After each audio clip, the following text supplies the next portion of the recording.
Everyone, welcome back to ఆ channel. ఇవాల్టి వీడియోలో మా బాబు కేక్ స్మాష్ ఎలా చేసామో చూపించాలనుకుంటున్నానండి. దీనికోసం నేను డెకరేషన్ అంతా ఎలా చేశాను ఏంటి అనేది. యాక్చువల్గా మేము ఏమనుకున్నామంటే ఇంకా ఇక్కడ ఎవరిని పిలిచే పరిస్థితి లేదు కదా ఫస్ట్ బర్త్డేకి. సో ఫోటోషూట్ ఏదైనా ప్లాన్ చేద్దాం అనుకున్నాం. బట్ మళ్ళీ ఇక్కడ కేసెస్ అన్నీ పెరగడంతో అంతా లాక్డౌన్ మళ్ళీ అయింది. అంటే రిస్ట్రిక్షన్స్ ఉన్నాయన్నమాట. సో బయటికి కూడా వెళ్ళలేని పరిస్థితి. కాబట్టి ఇంట్లోనే నేను ప్లాన్ చేశాను ఇది. సో దీన్ని నేను ఎలా చేశాను అనేది మీకు ఎక్స్ప్లెయిన్ చేస్తాను. తర్వాత బాబు కేక్ స్మాష్ ఎలా జరిగిందో కూడా కొన్ని క్లిప్స్ నేను ఇక్కడ యాడ్ చేస్తాను. సో అవన్నీ చూసి మీరు ఎంజాయ్ చేసేయండి. ఈ థీమ్ నేను వైట్ అండ్ బ్లూ కలర్లో చేద్దాం అనుకున్నానండి. అందుకోసం నేను వైట్ బెడ్షీట్ ఒకటి బ్యాక్గ్రౌండ్గా యూస్ చేశాను. మనకు స్టేషనరీ షాప్లో పుష్ పిన్స్ అన్నీ దొరుకుతాయన్నమాట. వాటితో వాల్కి స్టిక్ చేసేయచ్చు. సో కింద వచ్చి వైట్ కలరే ఉండాలనుకున్నాను, కానీ బెడ్షీట్ అలాంటివి వేస్తే కేక్ అంతా రాసి పాడైపోతుంది కదండి. అందుకని నేను నా ప్రీవియస్ వీడియోస్ మీరు చూస్తుంటే నేను నా కిచెన్ టూర్ అవి చేసినప్పుడు ఒక వైట్ కలర్ వాల్ స్టిక్కర్ ఒకటి అమెజాన్ నుంచి ఆర్డర్ చేశాను. అందులో మిగిలింది యూజ్ చేశాను, కానీ అది సరిపోలేదన్నమాట. కింద నేను మళ్ళీ ఏం చేశానంటే స్టేషనరీ షాప్లోనే వైట్ చార్ట్స్ దొరుకుతాయి మనకు. సో వాటిని తీసుకొచ్చి అటాచ్ చేశాను అనమాట. కింద ఫ్లోర్కి అయితే కష్టం కాబట్టి ఒక మ్యాట్ వేసి మ్యాట్ మీద ఇవన్నీ పరిచేసి టేప్తో స్టిక్ చేశాను. అవి ఉన్నాయి. ఫొటోస్లో బాగా క్లీన్గా అబ్జర్వ్ చేస్తే కానీ కనపడవు అనమాట, అట్లా వైట్ చార్ట్స్ వేసినట్టు. అవైతే మనం జస్ట్ అయిపోగానే పడేయచ్చు కదా అని ఇంకా నేను అవి అలా చేశాను అనమాట. నెక్స్ట్ ఇక్కడ హ్యాపీ బర్త్డే అని చెప్పి మనకు బ్యానర్లా వస్తుంది కదండి, అది నేను ఇక్కడ లోకల్ షాప్లోనే తీసుకున్నాను. ఆన్లైన్లో కూడా ఉన్నాయి, మీకు కావాలంటే నేను లింక్స్ ప్రొవైడ్ చేస్తాను. సో బ్లూ కలర్ అనుకున్నాను కాబట్టి బ్లూ కలర్ ఉన్నవే హ్యాపీ బర్త్డే అని రాసుండేవి తీసుకొని అవి నేను నార్మల్ టేప్ ఉంటుంది కదండి, ట్రాన్స్పరెంట్ టేపు, దాంతో స్టిక్ చేశాను అనమాట. ఇందులో నేను యూస్ చేసినవన్నీ కూడా డిఐవై చేసినవేనండి. మోస్ట్లీ నేను అన్నీ నా ఛానల్లో అప్లోడ్ చేస్తున్నాను. ఇక్కడ ప్లేస్ చేసిన ఫ్లవర్స్ ఎలా చేశాను, తర్వాత నెక్స్ట్ కేక్ కూడా నేను ఇంట్లోనే చేశాను. ప్రతి వీడియో నేను నా ఛానల్లో అప్లోడ్ చేశాను. మీకు కావాలంటే కింద నేను డిస్క్రిప్షన్లో లింక్ ఇస్తాను, మీరు దాని ద్వారా వెళ్ళి ఆ వీడియోస్ కూడా చెక్ చేయొచ్చు.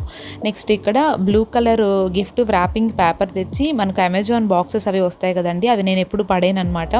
ఎలాగైనా యూస్ చేసుకోవచ్చు వాటిని. అందుకని నేను నార్మల్ ఎంటీ బాక్సెస్కే గిఫ్ట్ ర్యాపింగ్ చేసి ఒక సైడ్ ప్లేస్ చేశాను. నెక్స్ట్ ఇక్కడ సెల్ఫీ బూత్ ఒకటి ఉంది కదండి, అది కూడా నేను డిఐవై చేసింది. అది కూడా నేను వీడియో ఆల్రెడీ అప్లోడ్ చేశాను. నెక్స్ట్ మీకు ఇక్కడ ఒక బాక్స్ కనబడుతుంది కదండి గోల్డ్ కలర్లో, అది కూడా డిఐవై. బట్ అది నాకు వీడియో తీయడం కుదరలేదండి, అది నేను షూట్ చేయలేదు. నార్మల్ అమెజాన్ బాక్స్కే gift wrapping papers golden colour వస్తాయి కదా, సో వాటిని స్టిక్ చేసేసి వైట్ కలర్ రిబ్బన్ ఒకటి అంటించి దాని మీద నేను ఆల్రెడీ చేసిన ఫ్లవర్ ఎల్లో కలర్ది ఒకటి స్టిక్ చేశానండి. ఇది యాక్చువల్గా ఎందుకు చేశానంటే బాబుని అవుట్డోర్ షూట్కి ఎప్పుడైనా తీసుకెళ్తే అందులో కూర్చోబెట్టాలి, ఒక సైడ్ బలూన్స్, హీలియం బెలూన్స్ ఉంటాయి కదా, అవి స్టిక్ చేయాలి అని చెప్పి అనుకొని అలా చేశాను. ఇది బాగా వచ్చింది, కానీ నేను వీడియో తీయలేదండి. ఈ కేక్ స్టాండ్ నేను అమెజాన్ నుంచి ఆర్డర్ చేశానండి. కేక్ అయితే ఇంట్లోనే చేసింది. వీటి లింక్స్ నేను డిస్క్రిప్షన్లో ఇస్తాను. ఇక కేక్ టాపర్ వచ్చి ఇక్కడ యూస్ చేస్తున్నది కూడా ఇంట్లోనే చేశానండి. అది ఎలా చేశానంటే normal gold colour glitter sheet ఉంటుంది కదండి, దాని మీద ఓఎన్ఈ అని చెప్పి లెటర్స్ రాసి జాగ్రత్తగా కట్ చేసి బ్యాక్ సైడ్ నుంచి టూత్ పిక్స్ కానీ ఏదైనా మనము స్టిక్ చేస్తే అది అలా ఉండిపోతుంది. దాన్ని నేను కేక్ మీద కేక్ టాపర్గా యూస్ చేశాను. నెక్స్ట్ నేను ఫ్లోరల్ నంబర్ ఒకటి చేశాను కదండి, నేను ఆల్రెడీ ఛానల్లో అప్లోడ్ చేస్తున్నాను. అది నెక్స్ట్ చిన్న టెడ్డీ బేర్స్, ప్లాంట్స్, క్రీపర్స్ వీటితో డెకరేట్ చేశాను. లాస్ట్లో స్ట్రింగ్ లైట్స్ కూడా యాడ్ చేశాను ఎక్స్ట్రా బ్యూటీ కోసం. సో ఫైనల్గా అయితే లుక్ ఇలా ఉందండి, చాలా బాగా వచ్చింది. తక్కువ బడ్జెట్లోనే అయిపోతుంది కాబట్టి మీరందరూ కూడా ఇలాంటి సెటప్ చేసుకోవచ్చు. బయట మనకు ఫోటోషూట్ తీస్తారు కదా బయట ఫోటోగ్రాఫర్స్, వాళ్ళు వేసే సెట్కి ఏమాత్రం తీసిపోదండి. ఇంట్లోనే మనం చక్కగా ఇలా రెడీ చేసుకోవచ్చు. సో ఫైనల్గా అయితే లుక్ ఇలా ఉంది, ఒకసారి మీరు కూడా చూసేయండి.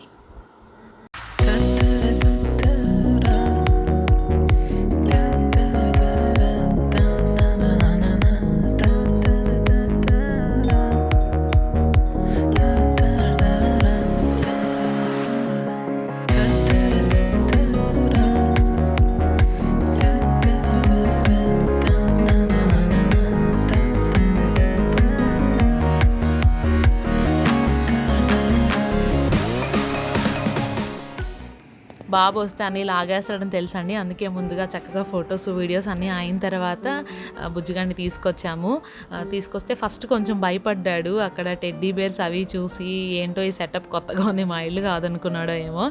తర్వాత కొంతసేపటికి అలవాటు పడి ఇంక అన్నీ లాగడం స్టార్ట్ చేశాడు. ఈ ఫోటోషూట్‌కి సంబంధించిన పిక్స్ అన్నీ కూడా నేను ఈ వీడియో లాస్ట్‌లో యాడ్ చేశానండి. సో, తప్పకుండా చివరి వరకు చూడండి.